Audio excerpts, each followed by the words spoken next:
এই দেখো বন্ধুরা, আমার বৌমা খাচ্ছে আজকে একাদশীর খাবার খাচ্ছে।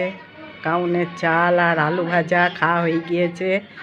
দেখো, এই দেখো আমার নাতিরও খাওয়া হয়ে গিয়েছে। ও আজ একাদশী করেছে। ও আজ কাউনের চালেরই ভাত খেয়েছে, আলু ভাজা, কাউনের চাল আর ডিম সেদ্ধ। একাদশী আমার নাতনি আর আমি এবার খাবো। তোমরা সবাই দেখো, ওই কাউনের চাল, আমার নাতনিও আমার সঙ্গে কাউনের চালেরই ভাত খাবে, কিন্তু ও ডিম সেদ্ধ খাবে। আমি তো আর ডাল ভাত আর খাবো না।